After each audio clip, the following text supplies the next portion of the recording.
minute now, maybe.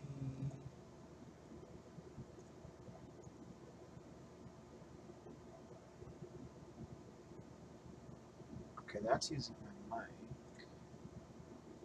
Is it coming through? There we go. Okay, that's using my mic. Where's my headset? Is it coming through? One second. Okay, that's time. Plug in. Where's the other cord? One second. Let's pull this down a bit. Have to plug in. Where's the other cord? We're going to kill that before we get a terrible loop going. Alright, so I was busy yesterday, and I didn't check the Warhammer site, but there was a couple news bits that came out. They have a fun little quiz, I guess, for the new Blackstone Fortress thing, so we'll do that. Something about kill teams, because they're, setting up for the pre-order on Saturday.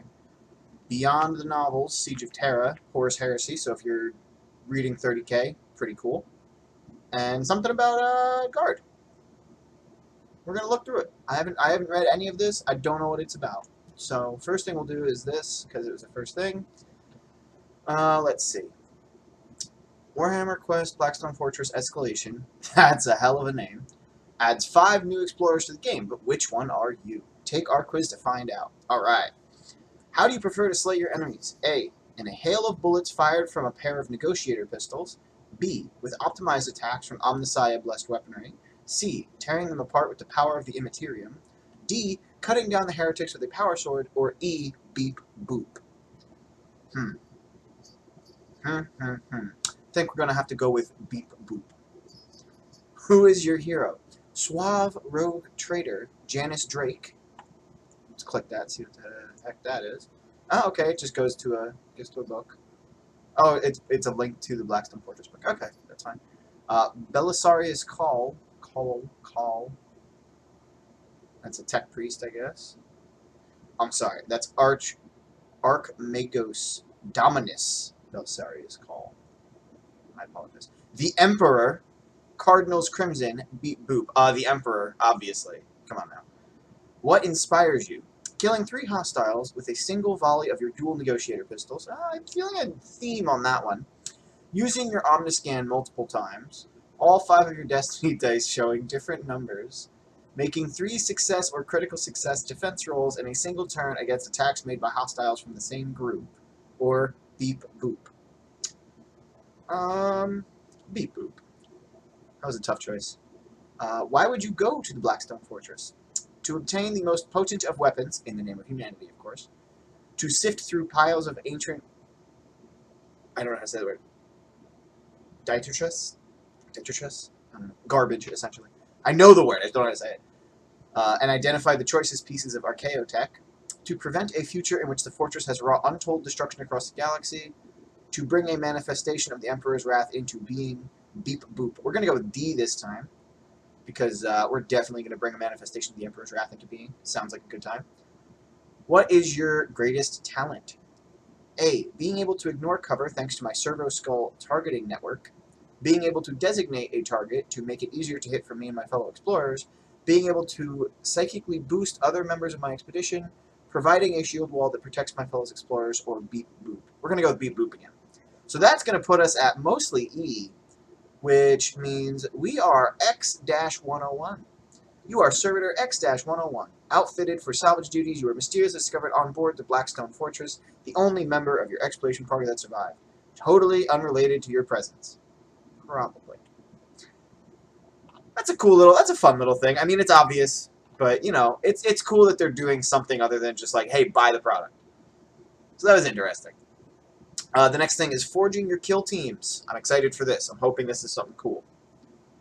The awesome new Warhammer 40K kill team starter set is up for pre-order this weekend and includes 2 predetermined kill teams, the Fangs of Ulfric and Advanced Team Star Plus.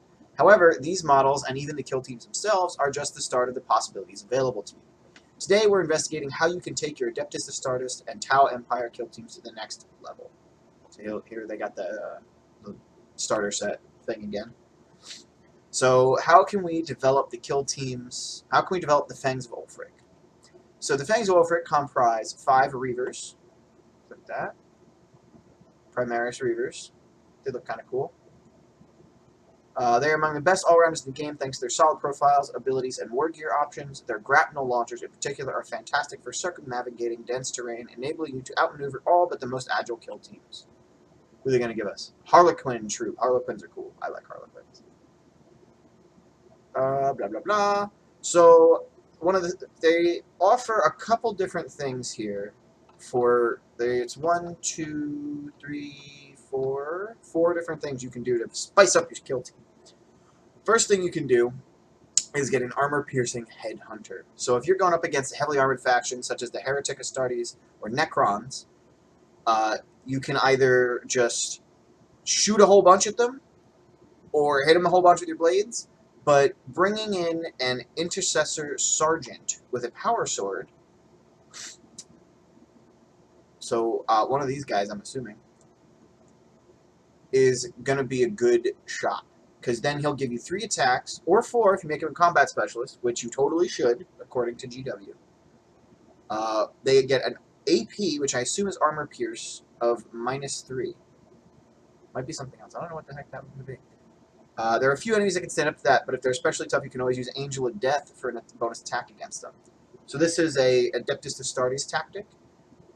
Use this tactic after choosing a model that charged in this battle round to fight with. Add 1 to that model's attacks characteristic for this phase. So he can get 5 whole attacks? Yeah, 5 attacks. If he's a combat specialist and then you use Angel of Death, you get 5 attacks with -3 AP, which is going to mess up anybody. Yeah, armor piercing. So I would assume it mess up anybody with armor. So another issue is that they need someone long range. So the best option would be an Intercessor with a Stalker bolt rifle, and that would actually work out because I'm assuming you could build both of those from one Intercessor Primaris box. But you could also go with Space Marine Scouts with sniper rifles. Looks like they really want to push you to do Intercessors here. So there is another tactic they're telling us to use, Adeptus Astartes tactic, Masterful Marksmanship. Use this tactic in the shooting phase when you choose an Intercessor from your kill team to shoot with a Stalker bolt rifle. Till the end of that phase, you can add 1 to the hit and wound rolls. That's pretty good. You're definitely going to drop someone, I think. Another alternative would be another Intercessor, Intercessor Gunner, with an auxiliary grenade launcher to lob crack grenades at your target of choice from up to 30 inches away. That's pretty good. So they give you a little, what do you call it, sample list here. So it has the Reaver Sergeant, Ulfric, Scout, Reaver Scout, a regular Reaver, the Intercessor Sergeant with the Power Sword, Intercessor Sniper with the Stalker Bolt Rifle, and then just a regular Intercessor. So it looks to me like if you bought the starter set and a box of Intercessors, you're going to have a really solid team and like a lot of choices. So that's another $60. I don't know how much this is going to be. I'm going to say like $150 max. Maybe. We'll see. The Warcry starter set was $170, so maybe more like $170. So that's looking around, if you want to only do one of these, you're looking at about $230. If you want to do the Tau as well, we'll see what that's going to cost. So hang on, I'll bump up a little notepad. So we got the starter set. We're going to say about 170. Oh, that's the wrong button. 170. That's in USD, not euros. So then we buy a box of Primaris Intercessor. How do I spell that?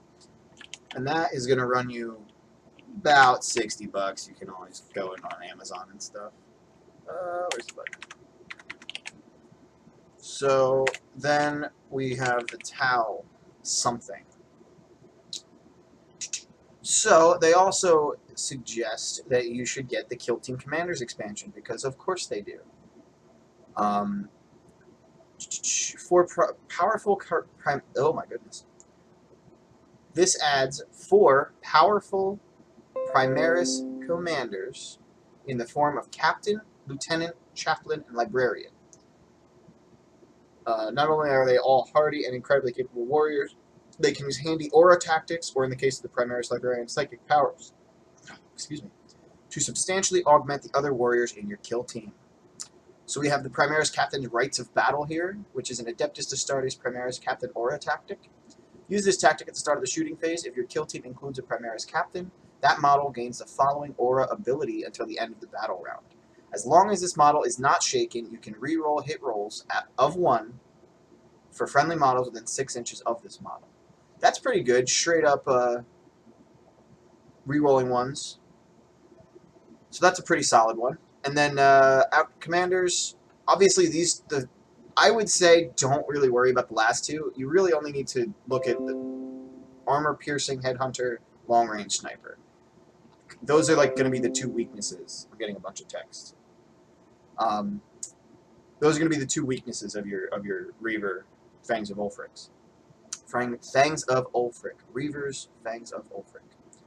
Then these 2 are just them plugging the other 2 expansions, which if you like Kill Team, you should grab. I mean, there's nothing wrong with that. Looks like the Elite expansion includes sub-faction rules that will enhance your Adeptus Astartes kill team according to your choice of chapter tactics. If you stay true to the Fangs of Ulfric, for example, you'll gain the Space Wolves Hunters Unleashed ability. That's Space Wolves Hunters Unleashed ability. A tasty proposition for all of your warriors, but none more so than the aforementioned Terminators or Power Sword-wielding combat specialist. So they're telling you that if you get elites, you'll bring in even more commanders, a captain in Phobos armor. Phobos, I don't know how to say that. I'm assuming it's Phobos. He looks cool. He's got a servo skull. It's pretty dope. Brutally powerful veteran operatives like Terminators. And if you're a fan of pretty much any video game, you see Terminators everywhere. I've been playing Space Hulk Tactics recently. It's a pretty good game. They're all about it.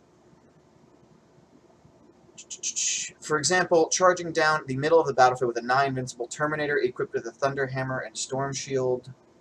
So that's this guy in the back here. Or, like, it's all 3 of them. And then these guys have lightning claws. It's pretty cool. As your Reavers use their grapnel launchers to sweep down the flanks, would certainly be an intimidating prospect for anyone to face. Against an especially dangerous kill team, you could even field multiple Terminators. So the Hunter's Unleashed ability, in any battle round in which a model in your kill team was charged, or made a pile-in move granted by the Heroic Intervention Commander trait, add 1 to the hit rolls for attacks made by that model in the fight phase. In addition, you can use the Heroic Intervention Command trait if there are any enemy models within 6 inches, rather than 3, of your commander, and when you do so, they make a pile-in move of 6, rather than 3. So that's pretty cool. Obviously, like I said, they're just plugging the other expansions for Kill Team. But if you like Kill Team, I would say get the starter set. If you like the starter set, bump up whichever of the Kill Teams you like, be it the Fangs of Ulfric or the Tau Empire. And then if you really like it, if you're really loving the game, and this is going to be like your main game, buy out the other expansions. I don't think they're super important to the game. I don't think you're going to have a huge issue not playing, I mean, it depends on the scene around you and who plays it and whatnot, but most likely you'll be fine. So that was the Fangs of Ulfric and how to make them a little better, which, like we said, we're just going to buy a Primaris Intercessors box and build 2 models out of that. So what can we do for our Tau Empire kill team? So the starter set includes 10 Fire Warriors and a pair of MV7 marker drones. They are blessed with some of the most formidable range weaponry in the game. They're Tau.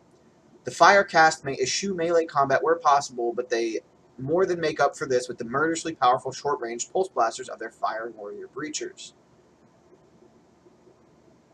That's not going to load, I guess. Hang on, let me pop all these up. Fire Warrior Strike Team, Fire Warrior Breachers. It looks like it's the same. Oh, no, maybe not. Maybe not.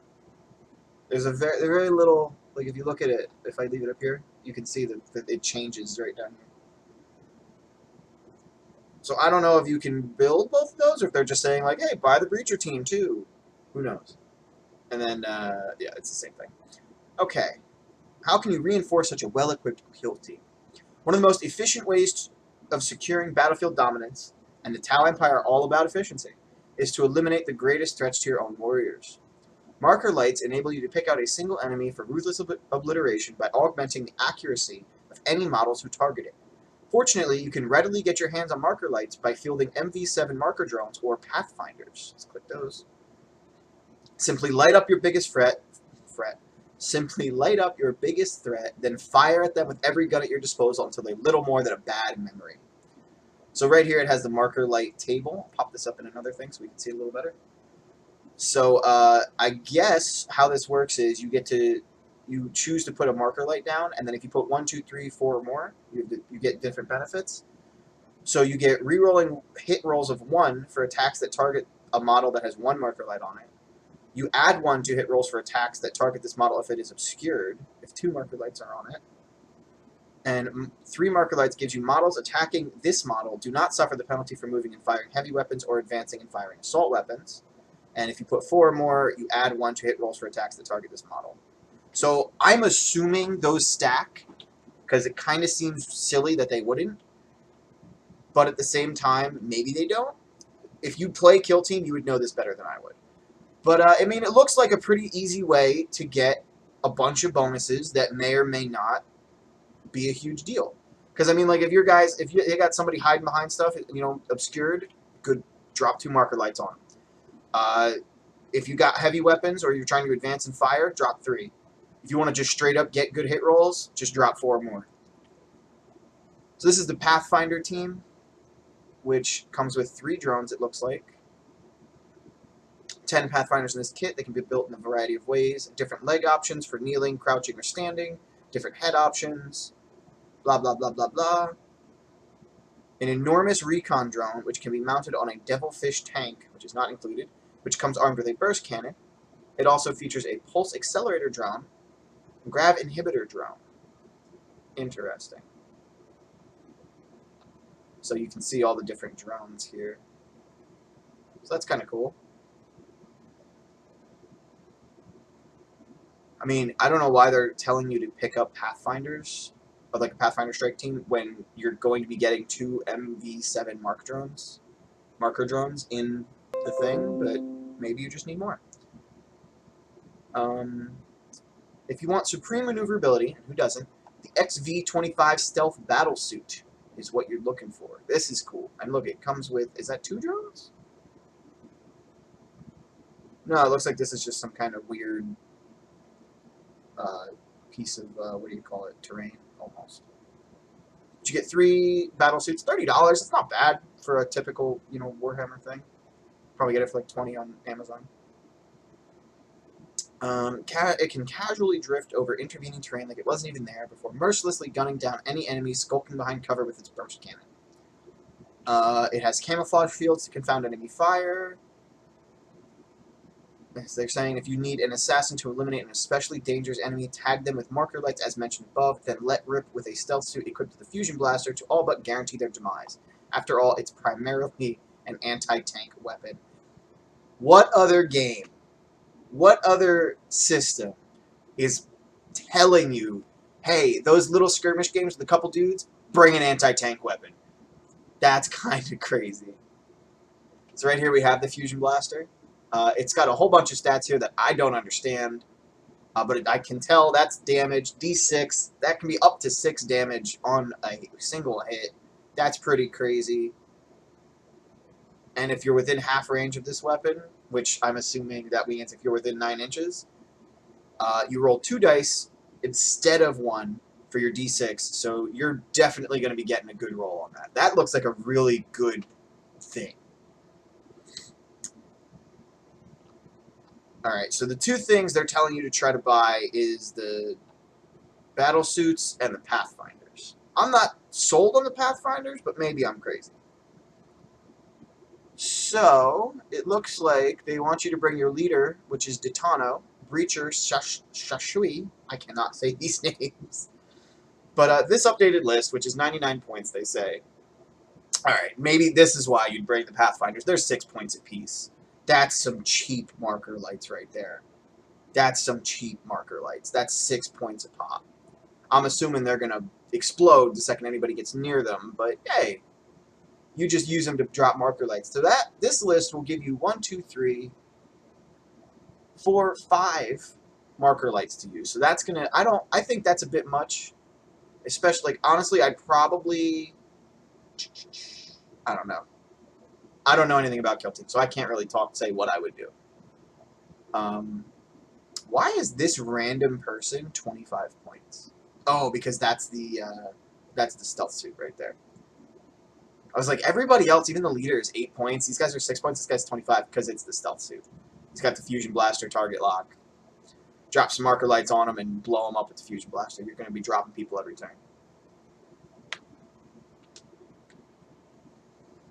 So then, right here they're telling you, hey, get the commanders and the elites again, which is fine. Whatever. I'm not going to read through this again. That's a lot. But looks like the best way, I would say, let's see, how much is the stealth battle suits are $30.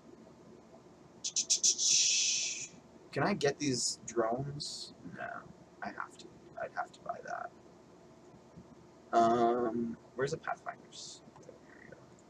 So if we go with what they say, they want you to buy a box of suits and a Pathfinder team. So that's an extra $30, $35, $65. So we're going to say Pathfinder and, what did I say, battle suits? Which is going to run you, I keep doing that, about $65. So let's see here, your total. So if you want to do one or the other, you're looking at 130, or 230, 235. If the starter set's 170, might be cheaper, might not. Who knows? We're gonna go with 170 because that's what the Warcry starter set was based off. So if you want to do one or the other for some good stuff to upgrade your kill teams, you're looking at about 230 a piece, 230, 235 respectively. But if you want to do both, you're looking at, what's that, 125 plus 170, it's 295. So you're looking at about, we'll round it to 300.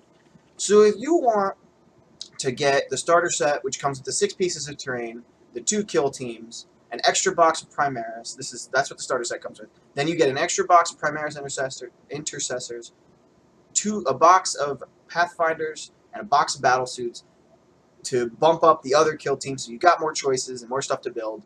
You're looking at about $300. That'll get you into the game base. When I say base, I don't mean like base, because obviously the starter set's going to just do it for you. But this way you have options, you have things to do. I don't think it's an amazing idea, but it's an idea. Personally, I'd grab the starter set, see if you like it. If you do, pick up whichever one you want.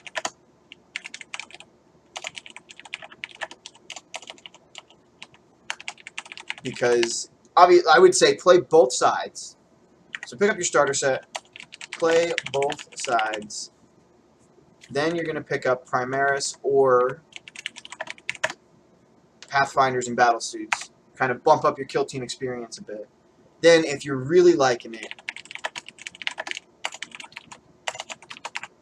then grab Elites and Commanders expansions. That's my personal opinion on how you should go about doing this. Because this way you're not gonna break the bank. You're not gonna end up with a game you hate. You're not gonna end up with an army you hate. But this way this is the best way to do it without doing weird stuff. In my opinion, I think everybody should proxy. Just grab some cardboard, play it with a friend, go to the store and be like, hey, do you guys mind if I just proxy some cardboard in so I can figure out if I like the army? I'm sure somebody will want to play. Like, come on. Who's going to really care? Now, if you're one of those, and you know you are, don't pretend you don't. Obviously, that's not how it's supposed to be. And the thing is, when I say go to your local store, I don't mean the GW store. They're not going to like it if you do that. They're going to be a little miffed. I would say go to your local hobby shop and play around a little bit. Because worst case scenario, your hobby shop guy would be like, "What are you doing with cardboard?" And you go, "Oh, well, I'm going to buy this. I'm going to see if I want to buy this army afterwards." And then make sure you buy something from them. Try not to do it if your hobby shop isn't, like, if you're not a regular. Like, if you just pop in one day and you're like, "Hey, I'm going to play a game of Warhammer with this cardboard pieces," they're going to look at you sideways. But if you go in regularly, if you know people, they're not going to look twice at you. They're going to go, "All right, whatever, you're a little eccentric." But like I said, I'm going to do a video on it, actually. Right after this, I'm going to talk about proxying, because I think it's a good idea. But do this for your kill team. Starter set, play both sides, pick one you like. Either pick up a Primaris Intercessors box or the Pathfinder and Battlesuits. If you really like it, then pick up Elites and Commanders. That's my 2 cents. That's what I'm telling you to do if you want to listen to some random dude. So that's our kill team. That's actually really cool. I'm glad that they're putting more effort into it. Obviously, they're just trying to sell more models. That's a big thing for them. But they're helping people out. And they're trying to, like, give you an idea. As somebody who hasn't ever played 40K or Kill Team or anything like this is really cool. Because I have no idea. Like, I would not even realize that I have these options. You know what I mean? So, it's cool. I like it. So we'll drop that. The next thing we're going into is Horus Heresy, Siege of Terra. So, this is about the 30K game and the novels, which I think there's like 55 of them right now. I've read 5. I need the 6th book, and I have 7, and then I have like the 20, 23, 24, or something like that. So, right, 30K. I'm actually interested in getting into these because I like some of the more original chapters, but we'll see. So, starting in early 2020, a series of novellas will tell additional tales from the final war of the Horus Heresy, which is the Siege of Terra. They will expand the scope of the series, reveal all manner of secrets about the siege. The first of these novellas is called Sons of the Selenar, a tale of the shattered legions and their role in the war in the solar system, written by Graham McNeil. So this is a cool picture. I might actually make this my background. This is pretty dope. This is pretty dope. So this is the Emperor, the God King, and all that, versus Horus, which is interesting. It's kind of weird because you can't like see anything, but you know, that's all right. I'm also not sure how the Emperor is having issues fighting Horus, but whatever. I haven't read all the books. I don't know. So then the 8 novels in the core Siege of Terra series follow the story of the pivotal conflicts from the first clashes in the outer reaches of the solar system, as seen in John French's The Solar War, all the way to that iconic final duel between the Emperor and War Master, though you'll have to wait a while for that one. And no, we're still not telling you who will be writing it. So then it's just got here little blurbs about the books. Here's Graham McNeil, pretty prolific author. I think that's Graham McNeil. I hope so. Because this one's by Guy Haley. Oh, because this is talking about Sons of Selena. Alright, so if you read the books, if you're interested in the lore of 30K, this is a really cool thing. I mean, you gotta wait till 2020, but they're expanding it more. I don't know how I feel about 30K. I haven't gotten too much into it. I like seeing the story, but I also kind of just liked the mystery behind it between the Horus Heresy and everything. And I'll do a review on the books. Like I said, I've only read the first 5, but I think those first 5 are really slow burns. So, but if you're into 30K, if you're into the lore, if you're into the books, this is a cool little news blurb. Next, we have the Regimental Standard. New study confirms guardsmen better than cultists. I don't actually know what this is. But it looks like it's a mock weekly reading for the modern guardsmen. Alright, cool, let's read this. Good news, guardsmen! The official sub-departmental hierarchus, that stalwart institution dedicated to making sure every citizen and soldier in the Imperium knows their place, has declared cultists of all stripes, asterisks, inferior to infantrymen for the 10,000th successive year, following an objective scientific study, second asterisk. And then we have here a wonderful, this is pretty much the Chad guardsman versus the virgin cultist. That's pretty good. I like that. So we go equipment. Efficient, standardized, and STC-compliant equipment, including the blessed lasgun, versus motley assortment of poor quality, hive-made weaponry like autoguns and stubbers. Motivation needs only a single steely glare from a commissar to leap into action. The cultist requires endless litanies, speeches, and threats from nearby firebrands to act. The guardsman's demeanor shows scowling brave face to the world in defiance of enemy/errant shrapnel. That's pretty good. I like that. Whereas the cultists wear masks to hide ugly, mutated features. I think I said features. I hope I said features, not futures. Guardsmen, their appearance dresses modestly in highly protective war gear, as you can see in this wonderful little thing.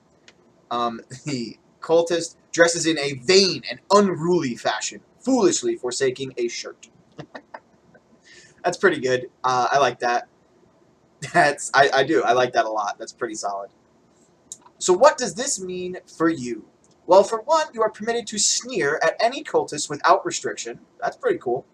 Whether curling your lip in disgust at their perfidy or subtly damning them with a cold look over your infantryman's subaugmetic spectacles, triple asterisks. For another, as your superiority is officially confirmed, anything short of total and utter victory over cultists will be seen as deliberate sabotage, and you will be executed on the spot for sedition. Life as a guardsman, boys. Good luck, guardsmen. Thought of the day. A heretic's death serves the emperor. Let me say that again. Thought for the day. A heretic's death serves the emperor. So our first asterisk, which is up here, declare cultists of all stripes, including but not limited to Xenos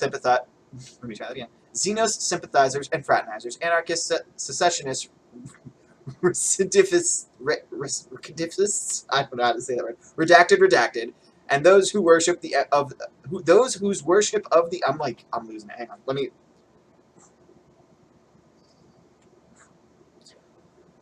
First asterisk, including but not limited to Xeno sympathizers and fraternizers, anarchists, secessionists, recidivists, redacted, and those who worship of the emperor falls outside of two standard deviations of the Excelsior's most recent set of guidelines for acceptable forms of devotion.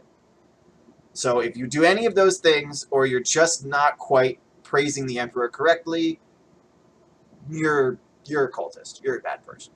We can go back to our thing up here. Obviously, you wear a mask to hide your ugly mutated features.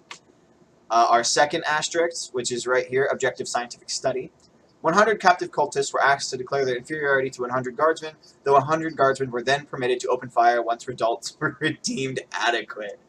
Solid scientific method. I love it.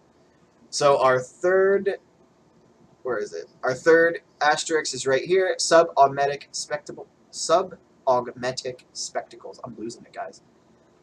Please note, the cult mechanists are not officially considered a cult and are, in fact, in almost every conceivable fashion, your betters. Sneering at any followers of the machine god will almost certainly result in your immediate electrocution, live vivisection, and or servitor conversion, dependent on how lucky you are. I love this. This is so great. I really do.